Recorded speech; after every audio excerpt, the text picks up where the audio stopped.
Hi, this is Vijay Kesari and welcome to Andhra Podcaster, where we discuss questions, perspectives and possibilities focused on development of Andhra. Friends, Andhra government chip manufacturing, semiconductor industries ni boost cheyalante em cheyali? Friends, దానికి సంబంధించి ఈరోజు ఎపిసోడ్లో అసలు మన flash back ఏంటి, chip manufacturing అనేది మనం ఈరోజే నిద్రలేచి ఈరోజే మనం దాన్ని చూస్తున్నామా ఫ్యూ ఇయర్స్ బ్యాక్ నుంచి, లేదా అసలు మన India already semiconductor and chip మ్యానుఫ్యాక్చరింగ్లో హిస్టారికల్గా ఎలాంటి అటెంప్ట్స్ చేసింది, మనకున్న సక్సెస్ ట్రాక్ రికార్డ్ ఏంటి, అవన్నీ కూడా ఈ ఎపిసోడ్లో చూద్దాం. అండ్ ఫ్రెండ్స్, మనం ఆంధ్ర కాంటెక్స్ట్లో మనం ఇది తెలుసుకోవడం ఎందుకు ఇంపార్టెంట్ అంటే, ఫస్ట్ ఇది ఒక hi-tech and highly skilled employment create చేసే పొటెన్షియల్ ఉన్న సెక్టర్. సెకండ్ది, ఇందులో ఏదో 100 కోట్లు 1000 కోట్లు ఇన్వెస్ట్ చేస్తే అయిపోయే వ్యవహారం కాదు. ఇది 30,000 50,000 కోట్లు లక్షల కోట్లు పోసినా కూడా సక్సెస్ గ్యారంటీ లేని ఇండస్ట్రీ అనమాట. మీకు కొంచెం డీటెయిల్గా ఎక్స్ప్లెయిన్ చేస్తాను. అఫ్కోర్స్ నేను ఈ టాపిక్ని డిఫరెంట్ ఎపిసోడ్స్లో బ్రేక్ డౌన్ చేస్తాను. దో ఇది ఒక సిరీస్లా కాకుండా నాకు హిస్టారికల్గా మీరు సిరీస్ని అంత సీరియస్గా ఎంజాయ్ చేస్తున్నట్టు నాకు అనిపించలేదు. సో నేను ఒక టాపిక్ బేస్డ్గానే నేను వెళ్తూ ఉంటాను ఈ semi conductor and chip manufacturing చుట్టూతా. అందులో భాగంగా ఈరోజు మన హిస్టరీ, ఇండియన్ అండ్ మన కంట్రీలో చిప్ మ్యానుఫ్యాక్చరింగ్ సంబంధించిన హిస్టారికల్ వ్యూ పాయింట్ నేను మీకు ప్రజెంట్ చేస్తాను, ఇప్పుడు దాకా ఏమేమి ఫ్యాక్ట్స్ జరిగినాయి అని చెప్పి. And friends, coming back to our point, ఇది మనకి ఎందుకు ఎంత ట్రిక్కీ ఇండస్ట్రీ అంటే, అన్ని లక్షల కోట్లు పోసినా కూడా సక్సెస్ ఎందుకు గ్యారంటీ కాదు అంటే, బికాస్ ఆఫ్ 2 రీజన్స్. ఒకటి, ఇందులో మన టెక్నాలజికల్ అడ్వాన్స్మెంట్స్ అనేవి చాలా ర్యాపిడ్గా అవుతూ ఉంటాయి. Okay, number 1. అండ్ నెంబర్ 2, మనకన్నా చాలా లీప్స్ అండ్ బౌండ్స్ ముందుకు వెళ్ళిపోయి Taiwan, China, south Korea, US ఇలాంటి కంట్రీస్ చాలా అడ్వాన్స్డ్ లెవెల్స్లో ఉన్నాయి ఈ ఇండస్ట్రీలో. ఓకే, సో వాటితో పాటుగా మనం వాటితో సరిసమానంగా రావడమే కాకుండా వాటితో కంపీట్ చేస్తా వెళ్ళాలి అంటే క్యాపిటల్ ఒకటి రిక్వైర్మెంట్ అనేది క్లియర్గా ఉన్నప్పటికి కూడా అవేమి సైలెంట్ కూర్చోవు కదా, మనం ఈ ఎఫర్ట్ పెడతా ఉంటే. సో అవి కూడా వాటి ఓన్ స్పీడ్తో, వాటికి ఉన్న కాంపిటేటివ్ అడ్వాంటేజ్తో అవి కూడా ఎక్సెల్ అవుతూ ఉంటాయి. సో వాటిని బీట్అవుట్ చేసి వెళ్ళగలమా అనేది పెద్ద క్వశ్చన్. అండ్ అందుకనే చిప్ మ్యానుఫ్యాక్చరింగ్కి వచ్చేసరికి మన కంట్రీలో 2 వాయిసెస్ వినిపిస్తూ ఉన్నాయి. ఒకటి, మనకున్న స్ట్రెంగ్స్ని మనం ఈ రేస్లో మనం ఉన్న స్టేజ్ని దృష్టిలో పెట్టుకొని మనం ఇందులోకి వెళ్ళకూడదు అనేది ఒక ఆర్గ్యుమెంట్ అయితే, ఇంకొకటి లేదు, మన దగ్గర బ్రెయిన్ ఉంది, చిప్ డిజైనింగ్లో మన వరల్డ్ వైడ్ ఉన్న కంపెనీస్ అన్నిట్లో కూడా మన ఇండియన్స్ ఆల్రెడీ ఉన్నారు, సో మనం దాన్ని అడ్వాంటేజ్గా తీసుకొని, మనకున్న నాలెడ్జ్ బేస్ని అడ్వాంటేజ్గా తీసుకొని మనం ఇందులోకి కూడా వెళ్ళాలి అనేది ఇంకో ఆర్గ్యుమెంట్. ఓకే, సో ఈ 2 ఆర్గ్యుమెంట్స్ ఎటున్నప్పటికి కూడా కామన్గా కనిపించేది ఒక 2 ఆస్పెక్ట్స్ ఏంటి అంటే, కంపల్సరీ మన కంట్రీకి, మన స్టేట్ అనే కదా, మన కంట్రీకి ఈ చిప్ మ్యానుఫ్యాక్చరింగ్ అనేది రిక్వైర్మెంట్ చాలా స్ట్రాంగ్గా ఉంది బికాస్ ఆఫ్ 2 రీజన్స్. ఒకటి, ఈ గ్లోబల్ సప్లై చైన్ రిస్క్స్ పెరుగుతున్నాయి. ఓకే, ఈ US China geo political tensions అవ్వచ్చు, ఈ ఉక్రెయిన్ వార్ అవ్వచ్చు. ద పాయింట్ ఈస్, ఈ గ్లోబల్ పొలిటికల్ టెన్షన్స్ వల్ల సప్లై చైన్స్ రిస్క్లో పడిపోయేసరికి ఏమవుతుందంటే, ఈ చిప్స్ అనేవి మన మొబైల్ దగ్గర నుంచి, వాచ్ దగ్గర నుంచి, టీవీలో ప్రతి వాటిల్లో ఈ సెమీ కండక్టర్ చిప్స్ అనేవి చాలా ఇంపార్టెంట్. అవి లేకపోతే పని అవ్వదు. ఓకే, సో ఎప్పుడైతే ఈ సప్లై చైన్స్ అనేవి డిస్టర్బ్ అవుతాయో మన ఎవ్రీడే లైఫ్స్ కూడా డిస్టర్బ్ అవుతాయి. ఎస్పెషలీ గవర్నమెంట్స్ ఫంక్షనింగ్ కానీ, key activities everyday in the life of billions of people, వాళ్ళ లైఫ్స్ ఇంపాక్ట్ అవుతాయి. కాబట్టి కంట్రీస్ ఏవి కూడా ఈ జియో పొలిటికల్ టెన్షన్స్కి వాళ్ళు రిస్క్ తగ్గించుకోవడానికి వాళ్ళ ఓన్ కంట్రీస్లో మ్యానుఫ్యాక్చర్ చేయాలనుకుంటున్నారు, అదొకటి. ఇంకొకటి ఏంటంటే సెక్యూరిటీ రీజన్స్. ఓకే, ఇప్పుడు నేను లెట్సే ఈ చిప్ మ్యానుఫ్యాక్చరింగ్లో డిఫరెంట్ స్టేజ్ ఉంటాయి. Design, fabrication or making, manufacturing, design, manufacturing, next assembly, testing and packaging అనుకోండి. ఇప్పుడు మన కంట్రీ ఇన్ని ఇయర్స్ ఈ డిజైన్ కానీ లేదా మ్యానుఫ్యాక్చరింగ్లో లేకుండా మనం ఎక్కువ ఇప్పుడు చేసే రీసెంట్ ఇయర్స్లో చేస్తున్న అటెంప్ట్స్ అంటే మన టాటాతో కలిపి అగ్రెసివ్గా వెళ్ళే ప్రాజెక్ట్స్ కొంచెం పక్కన పెడితే వాటి గురించి డీటెయిల్గా వద్దాం in the future episodes. Recent attempts ఎక్కువగా కూడా ప్యాకేజింగ్ వాటి మీద జరుగుతూ ఉన్నాయి, assembly, testing and packaging. So అవంతా కూడా లో రిస్క్ అండ్ లో ఇన్వెస్ట్మెంట్, రిలేటివ్లీ లో ఇన్వెస్ట్మెంట్ యాక్టివిటీస్ అనమాట. సో పాయింట్ ఏంటి అంటే, ఎప్పుడైతే ఒక డిజైన్ అనేది మనం ఈ ఫ్యాబ్రికేషన్ చేసే వాళ్ళకి మనం పంపిస్తామో వాళ్ళకి మన కంప్లీట్ ఇంటెలెక్చువల్ ప్రాపర్టీ అవుట్ అయిపోయింది. ఓకే, సో దేర్ ఫోర్ మన సెక్యూరిటీ డిఫెన్స్ ఎక్విప్మెంట్ అవ్వచ్చు, లేదా పబ్లిక్ అసెట్స్ బ్రాడ్లీ అవ్వచ్చు, వీటన్నిటిని ఇంపాక్ట్ చేసే వాటిలో యూస్ చేసే చిప్ డిజైన్స్ ఎప్పుడైతే బయట కంట్రీస్కి వెళ్ళిపోతాయో in the form of fabrication అక్కడ చేయాలి, కాబట్టి మన ఎంటైర్ బ్లూ ప్రింట్ వాళ్ళకి తెలిసిపోద్ది. So national security point of వ్యూలో this is a threat. Okay, though మనం ఫ్రెండ్లీ టైజ్ ఈరోజు ఉన్నప్పటికి కూడా మన సావరెంటీని మనం ప్రొటెక్ట్ చేసుకోవడానికి మనకు ఓన్ ప్రొడక్షన్ అనేది కావాలి.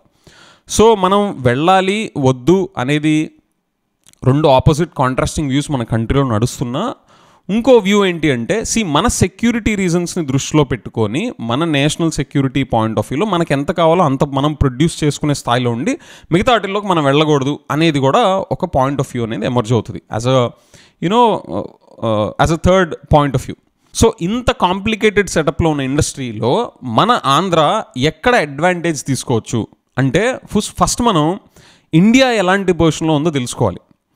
ఇండియా ఇప్పుడు ఎలాంటి పొజిషన్లో ఉందో తెలుసుకోవాలి అంటే దాని ఫ్లాష్ బ్యాక్ ఏంటో కూడా మనం తెలుసుకోవాలి. ఓకే, అసలు మన జర్నీ ఎక్కడి నుంచి ఎక్కడి దాకా వచ్చాం అసలు ఈ చిప్ మ్యానుఫ్యాక్చరింగ్లో అనేది మనం తెలుసుకోవాలి. సో ఈ ఎపిసోడ్లో మిగతా different points and different episodes నేను కవర్ చేస్తూ ఉంటాను. ఈ ఎపిసోడ్లో ఈ ఫ్లాష్ బ్యాక్ మన హిస్టారికల్ పర్స్పెక్టివ్ ఏంటి అనేది మీకు ఒక complete time wise year wise మీకు ఒక క్రోనలాజికల్ ఆర్డర్లో మీకు ఎక్స్ప్లెయిన్ చేస్తాను. That will be very important. Okay, ఇది మనం జస్ట్ ఒక చెస్ట్ థంపింగ్ ఎక్సర్సైజ్ అంటే మనం తొడగొట్టి మేము చేయగలం చూడండి అని ప్రపంచానికి చెప్తున్నట్టు కనిపిస్తుందా, లేదా అలాంటి ఎక్సర్సైజా, లేదా నిజంగా మన దగ్గర కేపబిలిటీస్ ఉండి మనం చెయ్యాల్సిన ఎక్సర్సైజా, లేదా అసలు మన దగ్గర నిజంగా కేపబిలిటీస్ లేవు, మన ఇన్హెరెంట్గానే మనకి ఇండియాకి ఇందులో అడ్వాంటేజ్ లేదు అనే పర్స్పెక్టివ్స్ మన ఓన్ ఒపీనియన్ మనం ఫామ్ చేసుకోవడానికి ఈ హిస్టారికల్ వ్యూ అనేది ఒక ప్రిమైజ్ లాగా మనకి ఎస్టాబ్లిష్ అవుతుంది అనమాట. So in that point of view let's get into this today's episode. Okay, it's a long introduction but it is very important introduction. Okay, so మన silicon revolution, okay, ఈ chip manufacturing, semiconductor and electronics industry గ్లోబల్గా చూసుకుంటే అసలు mainstream revolution start అయింది 1960s అనమాట. Okay, in the same way 1960s కూడా early 1960s మన దగ్గరికి Fairchild semiconductor company అనేది మన ఇండియాలో సెటప్ చేయడానికి ఇంట్రెస్ట్ చూపించిందనమాట. ఓకే, కానీ ఇక్కడ మన బ్యూరోక్రసీ ఎంత లేజీగా, ఎంత ఇన్కాంపిటెంట్గా, ఎంత డిస్కరేజింగ్గా ఉందో వాళ్ళు చూసి దాని తర్వాత మలేషియాకి వెళ్ళిపోయారు ఎర్లీ 1960s. దాని తర్వాత 1962లో okay Bharat electronic limited, BEL, okay BHEL కాదు బిఈఎల్, అందులో ఒక మన ఫ్యాబ్రికేషన్ యూనిట్ని సెటప్ చేశారనమాట. అది ఎంత బాగా పర్ఫామ్ చేసిందంటే ఆ టైంలో అక్కడ మన చిప్ మ్యానుఫ్యాక్చర్ చేసుకోవడానికి చాలా కంట్రీస్ నుంచి కంపెనీస్ పెద్ద క్యూలో ఉండేవాళ్ళు అనమాట. లాంగ్ పైప్ లైన్ ఉండేది డిమాండ్తో. ఓకే, కానీ ఆ టైం కల్లా చీపర్ ఇంటిగ్రేటెడ్ సర్క్యూట్స్ అనేవి from China, Taiwan and Korea మన ఇండియన్ మార్కెట్లోకి ఎంట్రీ చేసేసినాయి అనమాట. సో వాళ్ళతో మనం ప్రైస్లో కానీ క్వాలిటీతో కానీ కంపీట్ చేయలేక దాన్ని మూసేశారు. ఓకే, ఇప్పుడు 1962 తర్వాత 1980s, ఓకే మిడ్ 1980sకి వచ్చేసరికి సీన్ ఏంటంటే Metkem silicon limited in partnership with BL వాళ్ళు ఒక పాలిసిలికాన్ వేఫర్ని ప్రొడ్యూస్ చేయడానికి, especially they are used in solar cells and electronics అనమాట, వాళ్ళు స్టార్ట్ చేశారు. అండ్ అది కనుక బాగా స్టెబిలైజ్ అయ్యి ఉంటే that could have catalysed electronics revolution in India. That's how experts saw that. Okay, కానీ వాళ్ళకి గవర్నమెంట్ ఒక ప్రామిస్ చేసిందంట, మేము దీనికి కావాల్సిన ఎలక్ట్రిసిటీ పవర్ని మేము సబ్సిడైజ్ చేసి ఇస్తాము అని చెప్పేసి గవర్నమెంట్ ప్రామిస్ చేస్తే వాళ్ళు ముందుకు వచ్చాక ఆ ప్రామిస్ డెలివర్ చేయలేక అది సస్టైన్ అవ్వలేని పరిస్థితిలో దాన్ని కూడా ప్యాకప్ చెప్పేశారు. నెక్స్ట్ 1984కి వచ్చేసరికి the most tragic incident friends, ఇది ఒకసారి మీరు కేర్ఫుల్గా చూడండి. 1984లో SCL సెమీ కండక్టర్ కాంప్లెక్స్ అని చండీగఢ్లో పెట్టాడు. ఓకే, అది 5000 నానోమీటర్ ప్రాసెస్తో స్టార్ట్ అయిందనమాట. ఓకే, అంటే 5000 నానోమీటర్స్ అంటే మీకు ఎగ్జాంపుల్కి ఎలా చెప్తున్నా అంటే ఇప్పుడు ఈ రోజుల్లో cutting edge technology in chip manufacturing is 2 nanometres. Okay, 1984లో 5000 నానోమీటర్ ప్రాసెస్తో మ్యానుఫ్యాక్చరింగ్ సెటప్ చేస్తే అది పెట్టిన చాలా కొద్ది కాలంలోనే 5000 నుంచి 800 నానోమీటర్స్కి దాని టెక్నాలజీని అడ్వాన్స్ చేశారు. ఓకే, అంటే ఎంత తక్కువ అవుతూ ఉంటే అంత ప్రిసిషన్ కానీ దానికి కావాల్సిన టెక్నాలజికల్ అడ్వాన్స్మెంట్స్ కానీ అంత హై లెవెల్లో కావాల్సి వస్తూ ఉంటాయి అనమాట. సో మన వాళ్ళు 5000 నుంచి 800కి అడ్వాన్స్ అయ్యారు. ఓకే, ఇది ఆల్మోస్ట్ మనం ఇంకా కటింగ్ ఎడ్జ్ స్టేజ్ అనమాట. జస్ట్ ఒక 1 to 2 years అవేలో ఉన్నాం to become the world's most cutting edge technology మన దగ్గర కూడా అవైలబుల్గా ఉందని చెప్పడానికి. ఓకే, ఆ టైంకి చైనా అండ్ తైవాన్లో అయితే వాళ్ళు ఇంకా అసలు ఫ్యాబ్రికేషన్, మన చిప్ మ్యానుఫ్యాక్చరింగ్ ఫ్యాబ్రికేషన్ డిజైన్లో కూడా వాళ్ళు ఇంకా చిప్ మ్యానుఫ్యాక్చరింగ్ ఫ్యాబ్రికేషన్ డిజైన్లోకి వాళ్ళు ఇంకా ఎంటర్ కూడా అవ్వలేదు, China and Taiwan. Okay, so 1989 కల్లా ఏమైంది అంటే friends, this is the tragedy. ఆ ఎంటైర్ సెమీ కండక్టర్ కాంప్లెక్స్ అనేది ఒక పెద్ద ఫైర్ యాక్సిడెంట్కి గురయ్యి మొత్తం కాలిపోయిందనమాట. ఓకే, ఈ చిప్ మ్యానుఫ్యాక్చరింగ్ కావాల్సిన ఇన్ఫ్రాస్ట్రక్చరే అసలు ఆషామాషిగా ఉండదు ఎప్పుడు. It's very costly, very environmentally sensitive, చాలా క్లీన్గా ఉండాలన్నమాట. సో అలాంటిది ఆ టెక్నాలజీ మొత్తం కూడా నాశనం అయిపోయింది ఫైర్ యాక్సిడెంట్తో. సో దానివల్ల మన ఇండియా ఆల్మోస్ట్ 10 years బ్యాక్ వెళ్ళిపోయిందని చెప్పేసి experts are giving their point of view. Okay, so friends, ఇంత హైటెక్ ఇండస్ట్రీలో జస్ట్ 1 year 2 years ల్యాగ్ అవడమే it's like a notable difference. అలాంటిది ఒక 10 years వెనక్కి వెళ్ళిపోయాము అంటే చూడండి ఎంత మనకి పెద్ద సెట్ బ్యాక్. దాని తర్వాత 1990sకి వస్తే ఫ్రెండ్స్, BHEL స్టోరీ అనమాట, భారత్ హెవీ ఎలక్ట్రికల్స్ లిమిటెడ్. అందులో ఏం చేశారంటే చూడండి ఎంత ముచ్చటేస్తుందో. వాళ్ళు అందులో సిలికాన్ వేఫర్స్ని తయారు చేయడానికి ఒక యూనిట్ని ఆ BHELలో సెటప్ చేశారనమాట. ఓకే, దానికి చాలా ఇన్ఫ్రాస్ట్రక్చర్ కావాలి and also zero shake environment కావాలన్నమాట. ఈ జీరో షేక్ ఎన్విరాన్మెంట్ గురించి ఎందుకు ప్రస్తావన వచ్చిందంటే, ఈ BHEL ఫ్యాక్టరీ వెనకే ఒక రైల్వే ట్రాక్ వెళ్తూ ఉంటుంది అనమాట. ఓకే, దానివల్ల ఆ ట్రైన్స్ వెళ్తున్నప్పుడు షేక్ అవుతూ ఉంటుంది గ్రౌండ్. ఓకే, స్లైట్ తెలుసు కదా ఎలా అదురుతూ ఉంటుందో. సో BHEL ఏమైందంటే ఈ మ్యానుఫ్యాక్చరింగ్ కావాల్సిన టాలెంట్ అండ్ ఆల్సో ఆ కమిట్మెంట్తో అక్కడున్న లీడర్షిప్ వాళ్ళు ఏం డిసైడ్ అయ్యారంటే, let's make this during night time trains వెళ్ళవు కాబట్టి దట్ పాయింట్ ఇన్ టైం, ఆ టైంలో మనం ఈ మ్యానుఫ్యాక్చరింగ్ మీద టైం స్పెండ్ చేద్దామని చెప్పేసి BHELలో ఇది చేస్తే, ఓకే, డిస్పైట్ మన దగ్గర టాలెంట్ ఉన్నా కూడా, మన వాళ్ళ దగ్గర కమిట్మెంట్ ఉన్నా, మంచి స్ట్రాంగ్ లీడర్షిప్ ఉన్నా, అక్కడ ఆ యూనిట్లో పేరెంట్ బాడీ నుంచి వాళ్ళకి సపోర్ట్ ఎందుకు రాలేదు అంటే, అక్కడ ఫ్యాబ్రికేషన్ రూమ్లోకి ఎవరు క్లీన్గా హ్యాండ్స్ వాష్ చేసుకొని కానీ అలాగా వెళ్ళే పరిస్థితి లేదనమాట. సో వాళ్ళు ఏమైనా ఫీల్ అయ్యారంటే, ఆ క్లెన్లీనెస్ మెయింటైన్ చేయకపోతే దీన్ని ఇలాంటి మ్యానుఫ్యాక్చరింగ్ సస్టైన్ చేయలేము అని చెప్పేసి దాన్ని కిల్ చేశారు. ఓకే, సో ఫ్రెండ్స్, మనకు ఒక ప్యారలల్ పాయింట్ ఆఫ్ వ్యూ ఏం రావచ్చు అంటే, మనం స్టార్టింగ్లో అనుకున్నట్టు మనకి మన నేషనల్ సెక్యూరిటీకి కావాల్సినంత వరకు మనం ప్రొడ్యూస్ చేసుకొని దాని వరకు మన ఇండియాలో మ్యానుఫ్యాక్చర్ చేసి మిగతా బయటకి ఇవ్వచ్చు కదా అని చెప్పేసి అనుకుంటే అలాంటి అటెంప్ట్ కూడా జరిగింది. ఓకే, DRDO ఇలాంటి ఫ్యాబ్రికేషన్ యూనిట్స్ని హిస్టారికల్గా సెటప్ చేశారు. గేటెక్, STARC, SITAR. Okay, these are all acronyms. The point is ఇలా వీటి పేర్లతో మన డిఫెన్స్ ఆర్గనైజేషన్స్ అండ్ ఆల్సో ఇస్రోకి సంబంధించిన నీడ్స్ని కేటర్ చేయడానికి ఒక ఎక్స్క్లూజివ్గా ఫ్యాబ్రికేషన్ యూనిట్ పెట్టారు. ఓకే, కానీ సీన్ కట్ చేసే విషయం ఏంటంటే, వాళ్ళు రియలైజ్ అయ్యింది ఏంటంటే, ఈ చిప్ మ్యానుఫ్యాక్చరింగ్ ఏదో మనకి కొంచెమే కావాలి కాబట్టి ఇంతే తయారు చేసుకోవడానికి మనం యూనిట్ పెట్టుకుంటే సరిపోద్ది అనుకునేలా కాదనమాట. ఆబ్వియస్లీ, బికాస్ దానికి కావాల్సిన ఇన్వెస్ట్మెంట్స్ ఆర్ హ్యూజ్. సో అంత ఇన్వెస్ట్మెంట్స్ పెట్టి మనం ఒక 5,000 10,000 యూనిట్స్ తయారు చేసుకోవడానికి అయితే అది వర్కౌట్ కాదనమాట. దానికి తోడు దీనికి కావాల్సిన ఎక్విప్మెంట్ అంతా కూడా ఇంపోర్ట్ చేసుకోవాల్సిందే, ఫుల్లీ ఇంపోర్టెడ్ ఎక్విప్మెంట్. అండ్ ఎలాంటి రిపేర్ వచ్చినా కూడా వాళ్ళు అదర్ కంట్రీస్ నుంచి రావాలి. And all of this just to make 5,000 and 10,000 units per year కోసం అయితే ఇట్ ఈస్ నాట్ వైబుల్ అని చెప్పేసి దానికి కూడా ప్యాకప్ అయిందనమాట. అఫ్కోర్స్ దాన్ని చాలా లాంగ్ డ్యూరేషన్ రన్ చేశారు, 10-20 years దాకా ఈ డిఫరెంట్ ఆర్గనైజేషన్స్ రన్ చేశారు. But at the end of the day they didn't see the light of the day in a viable sense. Okay, so 1990sలో ఉన్నాం కదా, ఇప్పుడు 2005కి వద్దాం. 2005లో ఫ్రెండ్స్, ఇక్కడ హైదరాబాద్లో కూడా ఒక స్టోరీ జరిగింది. దానికి వచ్చే ముందు 2005లో వీళ్ళు ఈ కంపెనీ నేమ్ అయితే రివీల్ చేయలేదు ఈ ఆర్టికల్లో చెప్పిన వాళ్ళు ఈ కంపెనీ గురించి. It's a major multinational semiconductor company అంటున్నారు. This is started in south India. దానికి కావాల్సిన ఎక్స్పర్ట్స్ అందరినీ, మంచి సీజన్డ్ ప్రొఫెషనల్స్ అందరినీ హైర్ చేసుకున్నారంట. And class 100, okay, that's one of the top most hygiene standards.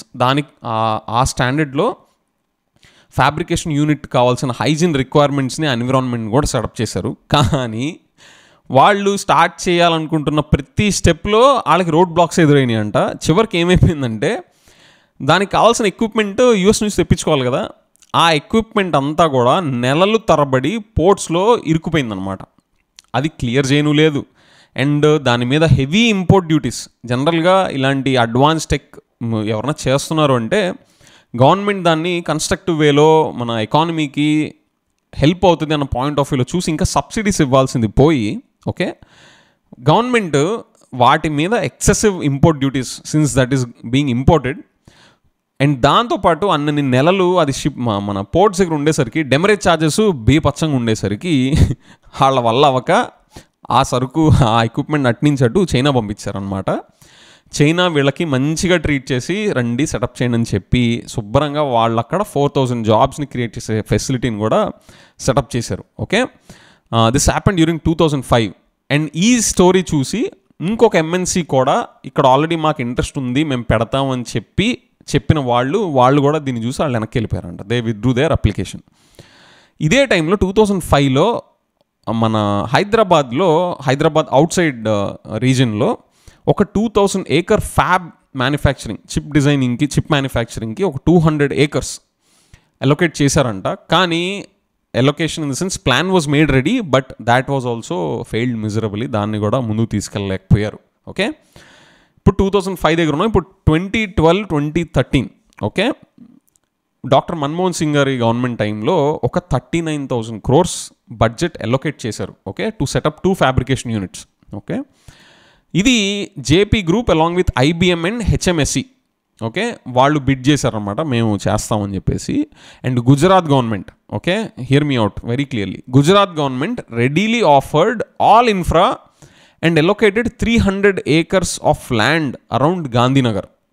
Okay, అంత ఫాస్ట్గా గుజరాత్ గవర్నమెంట్ ఉంది. ఓకే, తీరా సీన్ కట్ చేస్తే ఈ హెచ్ఎస్ఎంసి కంపెనీ వాళ్ళ ఓన్ ఇన్వెస్టర్స్కి ఇదిగో మేము పలానా ఇండియాలో జేపీ గ్రూప్ అండ్ ఐబిఎంతో కలిపి పెడుతున్నాము, so we should go ahead and do this project అని చెప్పి వాళ్ళు కన్విన్స్ చేయలేకపోయారంట వాళ్ళ ఇన్వెస్టర్స్ని, because of our track record in chip manufacturing and semiconductor industry. Okay, అది చూసి ఆ ఇన్వెస్టర్స్ బెదిరిపోయి బాబు డ్రాప్ అయిపో అని చెప్పేసి వాళ్ళు హెచ్ఎస్ఎంసి కంపెనీ వాళ్ళు ముందుకు వెళ్ళలేదంట. So that deal didn't come through. This was the story till 2012-2013. Fast forward to 2021 is when మన Indian government announced okay 2.3 lakh crores or $30.7 billion for making chips and making India hub for electronic manufacturing and semiconductor industry. Okay, so friends ఇప్పుడు మనం summary ఏంటి అంటే 1960s నుంచి 1980s semiconductor complex 1984లో తగలబడిపోయింది. Next 1990sలో మన బిహెచ్ఎల్ వాళ్ళు ఒక జుగాడ్ టైప్లో ట్రై చేశారు. నెక్స్ట్ మన 2005లో హైదరాబాద్లో యాజ్ వెల్ యాజ్ సౌత్ ఇండియాలో కొన్ని అటెంప్ట్స్ జరిగినాయి పెడదామని. మళ్ళీ 2012-2013 మన్మోహన్ సింగ్ గారి గవర్నమెంట్ టైంలో అటెంప్ట్ జరిగింది, బట్ ఇన్వెస్టర్ కాన్ఫిడెన్స్ లేక వెళ్ళిపోయాక 2021లో మనం 2.3 lakh crores గవర్నమెంట్ శాంక్షన్ చేసింది. అక్కడ నుంచి మనం డీటెయిల్గా ప్రాజెక్ట్స్ ఏమేమి జరుగుతున్నాయని కూడా మనం డిఫరెంట్ ఎపిసోడ్స్ చూద్దాం. సో ఫ్రెండ్స్ ఇక్కడ సమ్మరీ ఏంటి అంటే మన ఇండియాలోకి టెస్టింగ్లు జరిగినాయి. ఓకే, ఇక్కడ చేద్దాము, ఇక్కడ వచ్చి మనం ఏమైనా ట్రై చేద్దాం అని చెప్పేసి హిస్టారికల్గా అటెంప్ట్స్ జరిగినాయి. ఎప్పుడైతే revolution semiconductor silicon revolution start అయిందో అప్పటి నుంచే మన ఇండియాలో అటెంప్ట్స్ జరిగాయి. కానీ ఇది మనం చూస్తే మనకు క్లియర్గా అర్థమయ్యేది ఏంటి అంటే మన కంట్రీలో బ్యూరోక్రటిక్ లెథార్జీ, ఓకే, నెక్స్ట్ మనకున్న ఈ బ్యూరోక్రసీ రెడ్ టేప్ కానీ ఈవెన్ ఆ ఆర్టికల్స్ మన దగ్గర కరప్షన్ కూడా చాలా వోకల్గానే చెప్తా ఉన్నాయి. And corruption and lack of visionary leadership. Okay, so ఈ అన్ని రీజన్స్ అనేవి మనకు చాలా స్పష్టంగా కనిపిస్తున్నాయి హిస్టారికల్గా. I don't want to attribute to any particular political parties, though different governments are there across these time periods. But the point is at the end of the day మనం politics కాకుండా మనకు development point of view మనం చూస్తున్నాం కాబట్టి మన సిస్టంలో ఆ spirit ఉన్నప్పటికి కూడా అది ఎందుకు వెనక్కి వెళ్ళిపోయిందో చాలా క్లియర్గా ఇక్కడ కనిపిస్తుంది. సో ఫ్రెండ్స్ ఇప్పుడు మనం ముందు దీన్ని అంతా చూసి ఆల్రెడీ అదర్ కంట్రీస్ అన్నీ కూడా ముందు అడ్వాన్స్ అయిపోయి వెళ్ళిపోయినాయి. యుఎస్ వాళ్ళు చిప్స్ యాక్ట్ కానీ లేకపోతే the way South Korea has been investing, the way China is investing, and the way Taiwan has already advanced in the chip manufacturing. ఇవన్నీ చూస్తూ ఉంటే ఇందులో మనం ఇప్పుడు వెళ్ళడం అవసరమా? మనం ప్రాబబ్లీ ఏమైనా చిప్ డిజైనింగ్లో R&D ఎక్కడైతే అవసరమైందో అక్కడ కన్జర్వేటివ్ బెట్ చేసుకుంటా మనం హ్యూమన్ రిసోర్సెస్ని సర్వీసెస్ పాయింట్ ఆఫ్ వ్యూలో అక్కడ మనం డెవలప్ చేయడం బెటర్ కదా అనే ఒక కన్జర్వేటివ్ అప్రోచ్ కనిపిస్తుంది. ఇంకొకటి, అరే లేదు మన దగ్గర సత్తా ఉంది, తైవాన్ మన కంట్రీలో ఎంత పీసు, సో అదే అంత అడ్వాన్స్ అయితే మన దగ్గర నాలెడ్జ్ ఎంత ఉంది, మనం పూనుకుంటే ఎందుకు చేయలేం అన్న స్పిరిట్ ఇంకోవైపు కూడా కనిపిస్తుంది. Friends, to conclude, not to conclude, probably to, in a way to draw small inference for this video. Of course, మనం దీన్ని డీటెయిల్గా చూద్దాం. అసలు ఒక్కొక్క కంట్రీ ఎట్లా ఇన్వెస్ట్ చేస్తున్నారు ఇందులో, అసలు చిప్ మ్యానుఫ్యాక్చరింగ్లో ఎకనామిక్స్ ఎలా ఉంటున్నాయి, నెక్స్ట్ మన ఇండియా ఎలాంటి ఆ డిఫరెంట్ ఎకనామిక్ జోన్స్లో, అంటే ఎకనామిక్ జోన్స్ అంటే సెన్సస్ పాయింట్ ఆఫ్ వ్యూలో కాదు, ఏ ప్రాసెస్లో ఎక్కువ మనీ ఉంది అనే పాయింట్ ఆఫ్ వ్యూలో చూస్తే డిఫరెంట్ కంట్రీస్ ఎక్కడున్నాయి, మన ఇండియన్ గవర్నమెంట్ ఎక్కడ టార్గెట్ చేస్తుంది ఇప్పుడు ఇన్ని lakhs of crores ఇన్వెస్ట్మెంట్స్, అది చూద్దాం. అండ్ వీటన్నిటితో పాటు అసలు మన ఆంధ్ర ఎక్కడ ఉండాలి, at the end of the day మన ఆంధ్రాకి ఏంటని కదా, ఓకే, ఇవన్నీ ప్రపంచం అంతా చూసి టూర్ వేయడానికి కాదు కదా, at the end of the day మన స్టేట్ డెవలప్మెంట్ పాయింట్ ఆఫ్ వ్యూలో మనం ఎక్కడ స్వీట్ స్పాట్గా చూసుకోవాలి అన్న దాంతో మనం ఈ ఎంటైర్ టాపిక్స్ని కూడా చూద్దాం in the coming episodes. So friends, ఈ ఎపిసోడ్లో మనం చిన్న వేలో కన్క్లూడ్ చేయాలంటే it depends on the type of personality you are. Okay, మీరు కనుక అంబిషియస్ బెట్స్ తీసుకునే టైప్ అయితే, the way the recent developments are happening in the chip making and semiconductor industry, మీరు న్యాచురల్గా ఒక టిల్ట్ తీసుకుంటారు. ఏంటి, మనం హిస్టారికల్గా చాలా వేవ్స్ ఆఫ్ ఆపర్చునిటీస్ వచ్చినాయి, మనం ఎక్కడ కూడా దాని అడ్వాంటేజ్ తీసుకోలేదు. ఇప్పుడన్నా మనం at least national security point of వ్యూలో సప్లై చైన్ రిస్క్స్ని తగ్గించుకొని గ్లోబల్ సప్లై చైన్ రిస్క్ని మిటిగేట్ చేసుకునే పాయింట్ ఆఫ్ వ్యూలో మనం అటెంప్ట్ చేయాలి అండ్ గట్టిగా అటెంప్ట్ చేద్దాం అనే టిల్ట్ ఒకటి తీసుకోవచ్చు. ఇంకొకటి, మనం ఎంత ఖర్చు పెట్టినా మనం ఇండియన్ సెక్యూరిటీని ప్రొటెక్ట్ చేసుకునే పాయింట్ ఆఫ్ వ్యూలో మనం కన్జర్వేటివ్గా ఉందాం. అండ్ మిగతా అంతా మనం chip designing, doctor Raghuram Rajan గారు ఏం చెప్తున్నారు, to focus more on services and human capital, దాని మీద పెడితే బెటర్ కదా అనే టిల్ట్ కూడా తీసుకోవచ్చు. Okay, I will not conclude, but ఈ వీడియోలో ఈ 2 పాయింట్స్ మీద మీరు ఏ పర్సనాలిటీ టైపో దాన్ని బట్టి మీరు టిల్ట్ అవుతారు అనేది నా పాయింట్ ఆఫ్ వ్యూ. కానీ మనం టెక్నికల్గా ఎటు టిల్ట్ అవ్వాలి అనేది ఈ డిఫరెంట్ ఎపిసోడ్స్లో కవర్ చేద్దాం. Okay, that is where I will give my objective point of view with facts. Okay, మనం ఇండియా ఎటువైపు వెళ్తుంది, ఈజ్ దాట్ రైట్, అండ్ ఇవన్నీ in this broad scheme of things మన ఆంధ్ర ఎక్కడ ఫోకస్ చేయాలి, ఓకే, అనే దాంతో కూడా మనం ఈ టాపిక్స్ అన్నిటిని కూడా చూద్దాం. Okay, so with that friends, let me know your thoughts. మీరేమనుకుంటున్నారు ఈ వీడియో పాయింట్ ఆఫ్ వ్యూలో మనం ఎటు టిల్ట్ అవ్వాలి, కన్జర్వేటివ్గా ఉందామా, చిప్ డిజైనింగ్ మీద, R&D, హ్యూమన్ క్యాపిటల్ మీద ఇన్వెస్ట్ చేస్తా, లేదా అగ్రెసివ్గా వెళ్ళి lakhs of crores కొట్టేదో గట్టికి కొట్టాలి, కుంభస్థలం కొట్టాలి అని చెప్పి ఇన్ని కంట్రీస్ మనకన్నా అడ్వాన్స్డ్గా ఉన్నా కూడా, ఓకే, ఎస్పెషలీ హైటెక్లో అడ్వాన్స్డ్గా ఉండడం అంటే దాన్ని క్యాచప్ చేయడం అనేది ఆల్మోస్ట్ ఇంపాసిబుల్. దిస్ నాట్ నా సొంత కవిత్వం కాదు, చాలా ఎక్స్పర్ట్స్ కూడా చెప్తా ఉన్నారు. అయినా కూడా మనం అటెంప్ట్ చేయాలని చెప్పేసి మీరు అనుకుంటారా? Let me know your thoughts in the comments. ఈ రెండిట్లో మీరు ఎటు టిల్ట్ అవుతున్నారో నాకు కామెంట్స్ చెప్పండి. Okay, thank you.